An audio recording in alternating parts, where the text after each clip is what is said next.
Let's say everybody was smart. They're not. Do. You're the House Speaker. Like, you're third in line to the presidency. Like, be a man. Let me just cup his balls really fast. Do you realize how stupid that sounds? Trump administration has only deported 6% of the known murderers. If you're going to pick one over the other, like, I'll take the LGBTQ people. And I know that sounds callous. I just don't care. He basically called Tulsi Gabbard an idiot, so finally I agree with Trump on something. Being a terrible radio host. Could you imagine what everybody's life would be like? You know what? I don't know why it's okay. How about we all just get free stuff?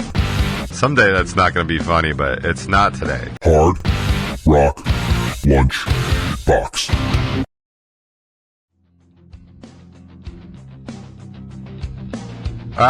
Greetings and salutations, one and all, and welcome to another episode of the Hard Rock Lunchbox. Of course, if you're watching on Strangerhood TV on YouTube, welcome to the top 20. It is a seasonably nice day, although be it humid, a seasonably nice June 26th, 2025. Almost halfway through this year. Almost. Oh man, I am a mess today. I hurt my neck somehow. I think I hurt it sleeping over the past couple weeks, and then I got it adjusted yesterday, and now I can barely move at all. I definitely feel like a little bit of, Frankenstein's monster, maybe a little Herman Munster, if you get that reference. And it's making me lightheaded, and I am falling apart. And that's okay, because you know what? I don't know why it's okay, but it's going to have to be okay because that's really all we got. But welcome. Let's see what we can do about this show. Let's start, as we do most weeks, with some light housekeeping. There's a brand new episode of the Top 20 out. It's called Overstaying Your Welcome. And I talk about the changes that I make in my life and just how slowly I do them, but eventually I do. Someday that's not going to be funny, but it's not today, because today it's funny. I do make those changes eventually. I just, I move really slowly at it, and that's unfortunate. Whatchamacallit? Also on the show, talking about better stress management, the value in recognizing something special, like when it's happening to you, exiting bad situations, blah, blah, blah. All my normal nonsense.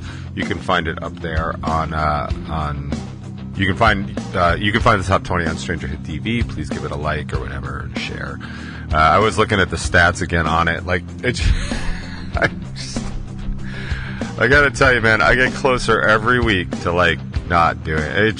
People just don't watch it. I mean, there's 20 or we could check right now. It's not. Nobody cares. I was going to say, some of the videos get some watches and stuff like that. There's definitely some that have gotten a couple hundred and stuff like that. But it just doesn't seem to be catching on. And granted, I'm doing absolutely no work to make it catch on, but man, it just seems like an awful lot of effort for very little return. But yeah, if you want to watch it, that was episode 231, which means I've done this 231 times. This will be the 232nd time, and still doesn't seem worth it. But that's where we're at. Oh man. So might as well just go ahead and talk about weather really quick. It was a crazy heat wave here in the Northeast, as was most of the country. I will say, I guess it was on Monday, Tuesday, whatever the hottest day was. I guess that was Monday. Tuesday? Might have been Tuesday. What do I know? All the days really blur together. I'm not even sure it's Thursday, to be perfectly honest with you. But it's, whatever day was super hot. So where I'm at work, there's a whole Slack channel for people that work remotely, and I just posted in there my Apple weather thing of it being 99 degrees here, and then a couple minutes later it went to 100, and I posted, I was like, yeah, we made it. But it had a whole bunch of people starting posts where they are, because they're all over the world, starting to post where they were. But I got a great message from one of the people I work with She sent me a private message. She was like, yeah, I didn't want to big time everybody on their heat conversations from the other day. Which is like, but I've been in Dubai since Sunday. And I was like, oh, I guess you win. Average temperature in Dubai is about 105 degrees. So yeah, they won. But it was actually funny. She said she had been stuck there because the UAE had closed their airspace because there were missiles going off in the Middle East, and can't imagine why that was. Yeah, in case you haven't heard, we bombed Iran. That was fun to engage in warlike tactics without involving Congress. I do think it's hysterical to watch the Senate and the House. Like Senate Minority Leader Chuck Schumer was like, it's unacceptable to wage war against another country without even consulting Congress. Like, you can just tell them flat out it's going to be that, but like they weren't even consulted. And then of course Mike Johnson, who is the biggest, douche. No, he's not even the biggest douche. He's just such a such a wimp. Like, he's just such a half a man, and he's just like, no, it's completely fine that he did that. It's like, dude, you're the House Speaker. Like, you're third in line to the presidency. Like, be a man. And I don't even mean sexual oriented. Like, be an adult. Be a grown up. Do your goddamn job. Like, no, let me just cup his balls really fast. Like, it's just so embarrassing to watch so many of these MAGA Republicans just bend over and take it. Like, they're just capitulating and abdicating their responsibility. It is so gross. It is so absolutely gross to watch so many people just fawn over this wannabe dictator that we've got in charge. It's just bananas. But yeah, so that was the thing that was in the world, because they were shutting airspace in the Middle East. But nobody asked me, so that's cool. We're going to be up at South Whitney Pizza and Bar tomorrow night up in Hartford, Connecticut. If I have any listeners in the Hartford area, definitely stop by and see us. It's 21 and over, $10 suggested admission. We're going to be playing with Oswald's Revenge. They're coming up with us. We're going up with them. Acid Country is opening the show, and Within My Eyes is closing the show, so it should be fun. It'll be nice to be away. I just do kind of an easy gig, I'm hoping. We'll see how it goes, and I'll report back here. We're also going to be back at Whiskey Rocks. For those of you who want to see us locally, we're going to be back there on July 11th. I've already put in my request for our annual end of the year show. I'm just waiting for some dates back on that, so I'll let you know when I hear that. But I think that's probably it for light housekeeping. I'm sorry I spent too much time talking on that. That was completely unnecessary. I don't actually remember what I was going to talk about. But kind of still in this whole, it's not really political, it's definitely more social than anything else. I just, I know I'm not the only person that notices it, just how angry the world is, and well, maybe not the world, I mean, I can't speak for the world, but how angry the country is, just how angry people are. And it's, obviously fueled by what everybody's seeing on television, that whole thing about your parents be like, oh, you're gonna emulate what you see on TV. There's some truth to it. You're gonna emulate what you're the anger that you're seeing, and then you see it out in the world, and it just further kind of confirms where you're at and stuff. And it's so bad, because you really should be able to go from morning to night without having everything be an altercation or a bad interaction or people just mad about things. The funniest thing is that I'm seeing all these MAGA Republicans that are very upset about the New York City primary for mayor, because a socialist won. First of all, everybody's calling him a communist. He's not a communist. He's a socialist, for sure, and there's nothing really wrong with socialism. If you look at it as a political entity, it's a form of government. It's a way to do things. It's a political ideology. It's just, fascism. They seem to be fine with fascism and authoritarianism, because that's exactly what we're dealing with right now. But it's just so funny to see, how angry they are. Like, oh, New York City is going to, it's going to be such a disaster with a social. Like, there are so many socialist or socialist-leaning nations out there that are doing just fine, and it's just a way to do things. Like, but these people, like, the dumbest post I saw, like, and literally, I am so not on Facebook. Like, I just went up to change my cover photo for the show. First thing that popped up is this absolute moron that I'm still kind of friends with posted something brilliant like, we need to ban socialism and communism. It has no place in a free society. And I'm like, you want to ban something for your free society? Like, do you realize how stupid that sounds? And this is the conventional wisdom on the right these days. Like, no, do that, don't do this, blah, blah, blah. You know, you can't do this. It's a free country. It's like, dude, are you even listening to yourself? Like, they're just such morons and so inept and incapable of a responsible thought because they're so bundled up in their anger about the way that they want things and the way that they think the world is. I mean, the defense of all this ICE nonsense, like California's trying to pass a law right now that says law enforcement must wear a uniform, must have a badge or ID, and cannot wear masks because we have ICE agents. You know, and people be like, it's fake news. It's not fake news. Like, first of all, even if it was like, kind of like, what's the word I'm looking for? Like, anecdotal information. Like, we have all the footage of ICE agents at Dodger Stadium in Los Angeles showing up in masks, no uniform, no badges, no nothing. Like, those are thugs. Like, that's a gang at that point, right? So they're trying to put a law together in California to prevent that because I think if you're a representative of the government and you're not doing something covert, and ICE is not covert, ICE is to be perfectly honest, like, ICE has a very legal and important responsibility in this country. And new reporting came out that the Trump administration has only deported 6% of the known murderers of, like, immigrant murder, people that have been convicted of that or have run or whatever. They've only deported 6% of them because they're still going after people that want to go to baseball games in Los Angeles. Like, this is horrendous how it's being run. And it's unfortunate because it's giving ICE actually a really horrendous name.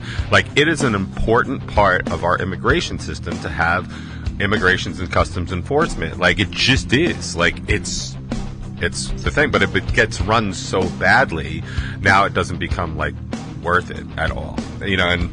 But just like, again, I can't even find space in this world because everything is just so wrong and so angry all the time. I was reading an article in Mother Jones magazine about Karoline Leavitt, who as far as I'm concerned, is probably one of the worst, if not the worst, public-facing member of the Trump administration. She is a horrendous press secretary. Like, she has an actual job to do. It is to inform the press pool about things that the government and the administration is doing. And she is just so nasty. And she's such an attack dog.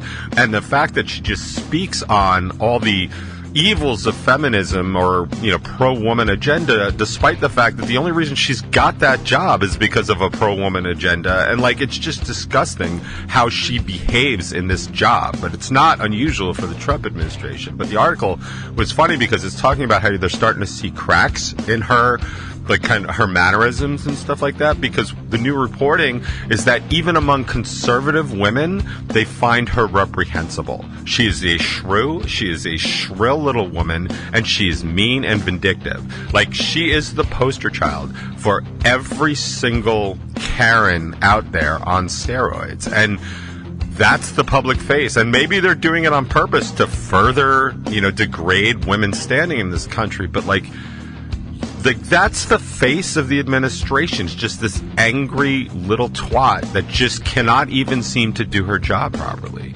And it's just bananas to me. Like, but that's why everything just feels so angry all the time. Like, because it starts at moment one with everything that's coming out of the government and just all the people around you just angry about the way they are. Like, I was thinking just before how funny it is how many Republicans really don't like Cuomo because he may have, and I'm quoting this, he may have killed old people during COVID. Like, that's their theory. Like, he made nursing homes take people with COVID patients. And the reporting at the time was pretty simple. Like, nursing homes are supposed to be able to handle contagious diseases, right? Like they are, like the flu and stuff like that. And don't forget, these are the same people that said COVID is just the flu. It's not even that big of a deal. But as soon as it killed grandma, they were like, you knew this was a terrible pandemic and you put them in there. But like, these are the same Republicans, the same ones that are mad that Cuomo may have inadvertently or advertently killed old people by sticking them in COVID situations. These are the same people that are removing funding for, the LGBTQ plus suicide hotline. And this might be controversial, but like, I would much rather have those people in the world because they're additive, they're usually younger, they're going to be contributing members of society than a bunch of old people that are just kind of like in nursing homes that are at this point just living off of the rest of us. Yeah, sure, they put into Social Security, but like Medicaid, that's what we're paying for, right? And they're just, it's like, if you're going to pick one over the other, like, I'll take the LGBTQ people, like, in a heartbeat. It also costs way less. And I know that sounds callous. I just don't care, just in terms of a number.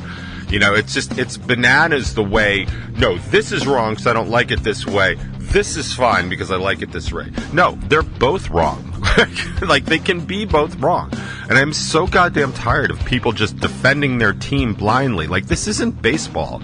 Like, nobody cares if you like the Yankees or the Mets. Nobody cares if you like the Islanders or the Rangers. Except, of course, those fans, as they should. It doesn't change my life whatsoever. In fact, the only way it changes my life is I just love pitting Mets and Yankees fans against each other because it makes me laugh. But it's sports, and it doesn't actually affect anything else. The fact that we're doing it with our politics and our policy and our society, I've been saying it for years, is ridiculous, and it's disgusting, and it's tribalism, and we aren't Neanderthals that are like trying to beat up the Homo sapiens that just moved into the neighborhood. Like, this is what it's like 30,000 years ago on the savannah. Like, it is ridiculous that we're doing this. We do not need to fight for our very survival based on our belief in something that's provably wrong. Like, it's just bananas.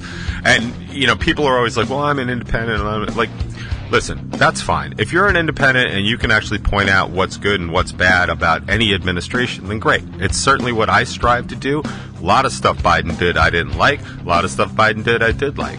And there's a lot of stuff during the first Trump administration I didn't like. There were a couple things I did like. In fact, the only thing so far in this term that I liked is the fact that he basically called Tulsi Gabbard an idiot. So finally I agree with Trump on something. So at least there's that. I will say one more thing that I read this week. It has nothing to do with what I just said, although it does have, it definitely has to do with like wealth inequality in this country, and I'm sure you've all heard that, and income inequality and just how bad it is. But I do not remember the publication, and that's my fault for being a terrible radio host. But I did read this article, and it was talking about wealth inequality, and which is not uncommon, but it went further and said, what would wealth equality actually look like in this country? Like, what would it actually look like? And this is the first time I'd actually seen it. And basically what they said is if you take all the wealth that this country has, like whatever $6 trillion, whatever it is, and you divided it equally across every single American would have in wealth just shy of $500,000. That's an actual, like, that's wealth, not income. Like, that's just what you have, right? So a family of four, it would have $1.89 million in wealth if there was true wealth and income equality in this country. Just think about that for a second. If you just had almost $2 million, right? First of all, you could live off that interest, for sure. But, like, how great would that be? And I'm not saying that we need to equalize everything. Like, I'm not a communist. Like, and I don't think that that's a good way to inspire people to do stuff. But it's an interesting metric to sort of understand, right? And I was even talking about this at practice the other night, and I was saying, like, what kind of a world would it look like? What kind of a country would this look like if, when somebody's born in the country, in America, they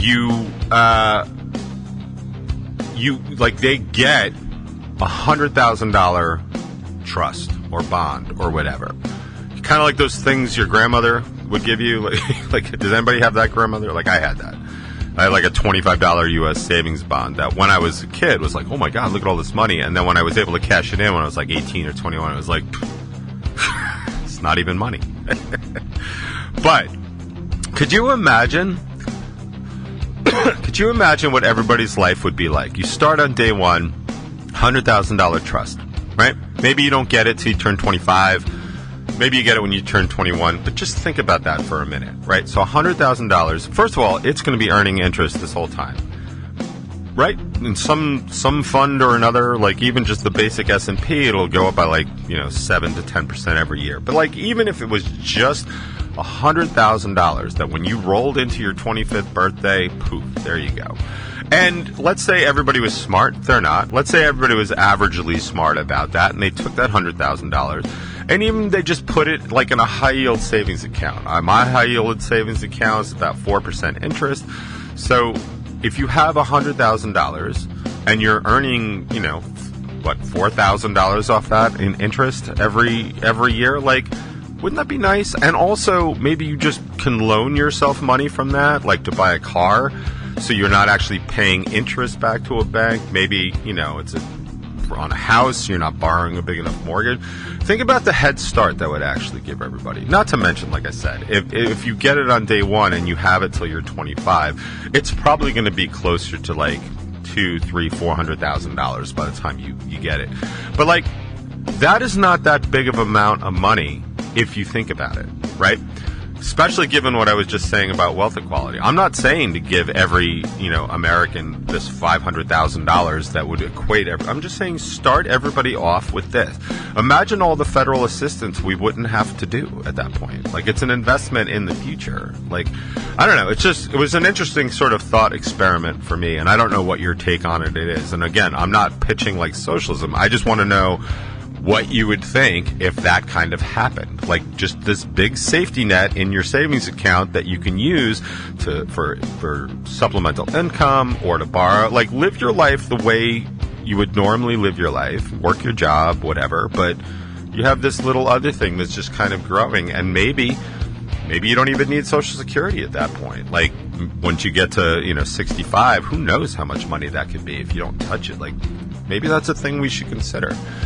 I mean, we're not, and I'm not running for office, so it doesn't really much matter, but I am hearing a lot of stuff from the guy that just won the primary in New York City. It's definitely going to be interesting to see, especially considering, like, one of his main things is free health care, free child care, free baskets for infants, and there was, like, some other thing, and it just sounded like that doesn't sound all that bad, so especially if everybody gets it. As far as social programs go, I tend to have a bit of a problem where only the poor get stuff. Like, I think like everybody should get stuff. Like, everybody should get whatever. And yeah, that's probably way more socialist than just helping the poor, but it should make things a little fair, especially since most people that kind of look like me are mad about this person's getting free stuff, this person's getting free stuff. And I used that argument with healthcare when Obamacare came out. I was like, how about we all just get free stuff? Like, and then nobody's more than anybody else. Like, didn't that sound good to you? And they were just on principle, like, nope,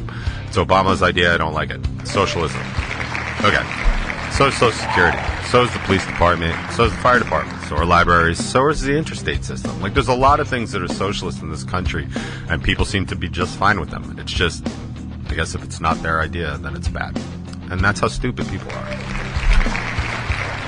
Anyway, I'm absolutely exhausted from that. I cannot believe it's so late. I am sorry for talking so much. Let's get on with some local music, as we always do on the box.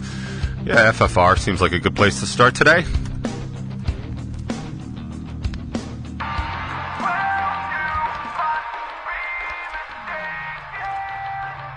This is